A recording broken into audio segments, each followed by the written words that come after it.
Hi everyone, my name is Henrik Foreus and I am the game director of Crusader Kings II. Today I'm going to talk about the latest expansion for Crusader Kings II. It is called Monks and Mystics. Now, they say that knowledge is power, and that is really what this expansion is all about. Gaining power and knowledge that you can use for your own gain. The world is now full of various societies and fraternities. Some of these are secret and quite subversive and criminal. For example, you can be a secret member of another religion working to overthrow the current religious authorities within the realm. You can also become a supporting monk in one of the monastic orders. You don't actually become a monk or a nun, but you're sort of a patron or a lay member of that order. Now, this is of course perfectly open and socially acceptable, but mutual for both of these types of societies, the open and the secret societies, is that you perform missions for the society in order to gain access to higher ranks. So you might start as a novice or an apprentice, and then you rank up to eventually become something like a grandmaster of the whole society. The most interesting abilities of these societies require you to further the influence of this society in the world and ensure that it remains vital and influential in world affairs. And you do this by inducting other characters into the society, preferably characters that are like-minded. So if you have joined, say, the demon worshippers, you might want to induct characters that are cruel impalers and so on. The other main feature in Monks and Mystics is the inventory system.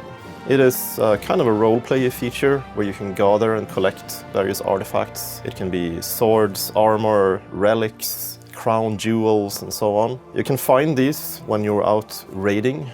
You can basically steal them from other characters when you occupy their holdings. There are also some medium-sized features in Monks and Mystics. For example, we have the fourth counselor job. You can place your counselors on the map to perform various jobs. Now there is also sort of a general job that they can do when they're not on the map, performing their duties, essentially. Incidentally, one of these jobs, the one for the court chaplain, is all about rooting out these secret societies and their members, and also various heretics and criminal elements within the realm. We've also added a very nifty little prisoner management system, where you can mass exile and mass execute prisoners if you have a lot of people in your dungeon. You can also set various filters on that. For example, you only want to execute all the foreign characters that people don't care about, for example, and that won't impact your opinions negatively. Another nifty little feature we have added is giving directions to allied armies. So you can specify that, I want my allies to besiege this province in particular, or follow one of my armies around.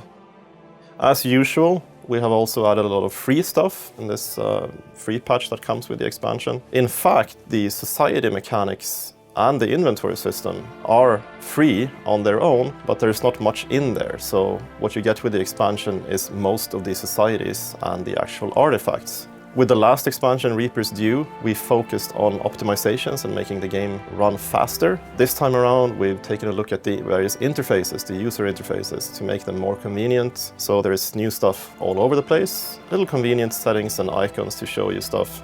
For example, when you educate teenagers, you can now see clearly which childhood traits are beneficial and negative.